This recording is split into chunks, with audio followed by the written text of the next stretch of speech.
इस वीडियो में मैं आपको बताने वाला हूं पॉलिटेक्निक कोर्स के बारे में कि जो पॉलिटेक्निक का कोर्स होता है वो क्या होता है, पॉलिटेक्निक का कोर्स कैसे करें, पॉलिटेक्निक में एडमिशन लेने के लिए आपके अंदर क्या योग्यताएं होनी चाहिए, पॉलिटेक्निक कोर्स कितने साल का होता है, पॉलिटेक्निक करने के बाद किस फील्ड में आप जॉब कर सकते हो, और सबसे बड़ी बात पॉलिटेक्निक का मतलब क्या होता है, पॉलिटेक्निक कोर्स में कितनी फीस लगती है, पॉलिटेक्निक डिप्लोमा करने के क्या फायदे होते हैं।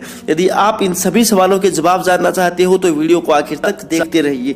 दोस्तों, सबसे पहले मैं आपको बताता हूं कि पॉलिटेक्निक कोर्स क्या होता है। पॉलिटेक्निक एक पॉपुलर डिप्लोमा कोर्स है जिसे आप 10th के बाद भी और 12th के बाद भी कर सकते हो। इस कोर्स की मदद से अगर आप किसी भी फील्ड में, चाहे मैकेनिकल इंजीनियरिंग हो या फिर सिविल इंजीनियरिंग हो या फिर किसी भी इंजीनियरिंग फील्ड में डिप्लोमा करना चाहते हो तो आप पॉलिटेक्निक कोर्स के लिए अप्लाई कर सकते हो।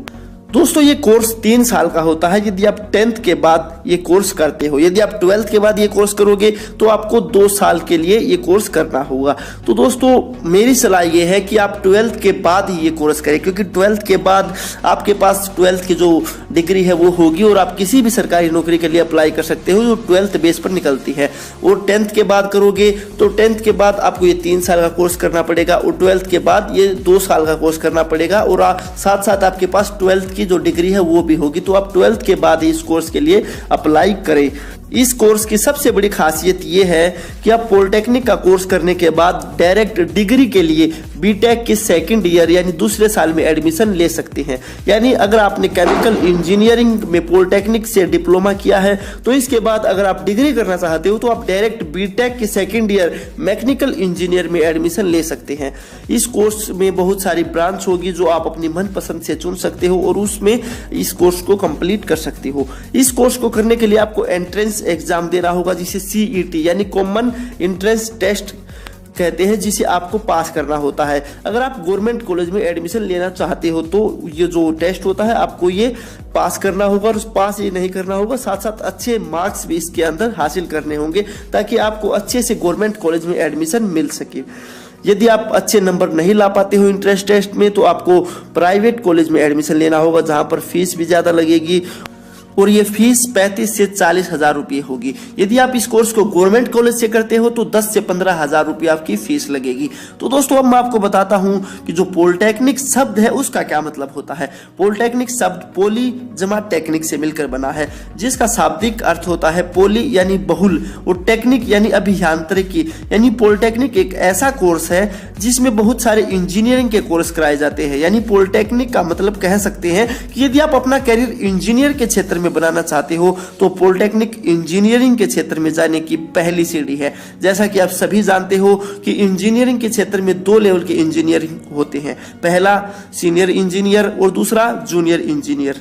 तो ऐसे में हम पॉलिटेक्निक के जरिए जूनियर लेवल के इंजीनियर बन सकते हैं।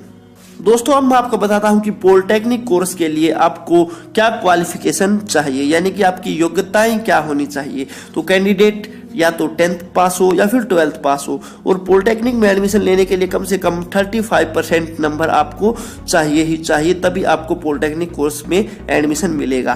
दोस्तों, अब मैं आपको बताता हूं कि पॉलिटेक्निक कोर्स करने के बाद आपको क्या फायदे मिलेंगे। तो सबसे पहला फायदा है वो ये है कि पॉलिटेक्निक आप सीधा 10th और 12th के बाद कर सकते हो। पॉलिटेक्निक में आपको प्रैक्टिकल तरीके से सिखाया जाता है और पॉलिटेक्निक कोर्स करने के बाद आप जॉब भी कर सकते हो।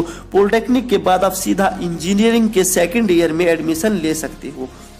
दोस्तों, अब मैं आपको बताने वाला हूं कि पॉलिटेक्निक कोर्स का एडमिशन प्रोसेस क्या है या फिर कहें कि प्रवेश प्रक्रिया क्या है। तो दोस्तों, सबसे पहले पॉलिटेक्निक कोर्स करने के लिए हमें 10th या 12th पास होना जरूरी है। शुरू से ही हमें अपना यह लक्ष्य बनाए रखना है कि हमें 10th और 12th में हाईएस्ट नंबर लाने हैं ताकि पॉलिटेक्निक कोर्स के लिए हमें परसेंटेज को लेकर कोई दिक्कत का सामना न करना पड़े। पॉलिटेक्निक प्रवेश प्रक्रिया की तैयारी अच्छे से करें और तैयारी के लिए मैथ, फिजिक्स और केमिस्ट्री पर हमारी पकड़ शुरू से ही अच्छी होनी चाहिए, जिसके लिए हमें 9th और 10th क्लास से ही इन सब्जेक्टों पर ध्यान देना है। इन विषयों की पढ़ाई अच्छे से करनी है ताकि आगे पॉलिटेक्निक कोर्स के लिए हमारी तैयारी आसान हो जाए।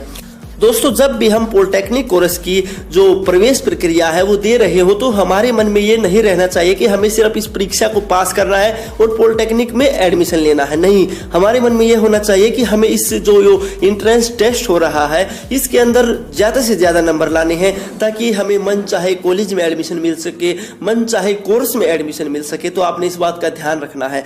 दोस्तों, जो अगला स्टेप है एडमिशन प्रोसेस का वो ये है कि जैसे ही पॉलिटेक्निक प्रवेश परीक्षा को पास कर लेते हैं तो हमारी रैंकिंग के आधार पर हमें काउंसलिंग करना होता है, यानी ऑप्शन के रूप में कॉलेज को चुनना होता है। प्रत्येक जिले में एक या कहीं कहीं दो पॉलिटेक्निक कॉलेज होते हैं जिनमें हम प्रवेश लेते हैं। कुछ ऐसे टॉप लेवल के भी कॉलेज होते हैं जिनमें सबसे हाईएस्ट रैंक वाले स्टूडेंट को ही एडमिशन मिल पाता है। तो ऐसे में हमारी रैंकिंग के आधार पर ऑनलाइन प्रोसेस द्वारा पॉलिटेक्निक कॉलेज में एडमिशन मिल जाता है। दोस्तों, जो अगला स्टेप हो ये है कि जब पॉलिटेक्निक कॉलेज में हमारा एडमिशन हो जाता है, जो सब्जेक्ट चुनते हैं उनका ईयर वाइज और सेमेस्टर वाइज क्लास चलते हैं जिन्हें पूरा करना होता है। प्रत्येक सेमेस्टर को पूरा करने के बाद हमें पॉलिटेक्निक कोर्स का जो डिप्लोमा है वो मिल जाता है। तो दोस्तों, अब मैं आपको बताने वाला हूं पॉलिटेक्निक कोर्स के क्या फायदे होते हैं। यदि आपने भी पॉलिटेक्निक कोर्स किया है तो आपको भी बहुत सारे फायदे मिल सकते हैं, क्योंकि सरकारी क्षेत्र में और प्राइवेट क्षेत्र में आप जॉब के लिए अप्लाई कर सकते हो।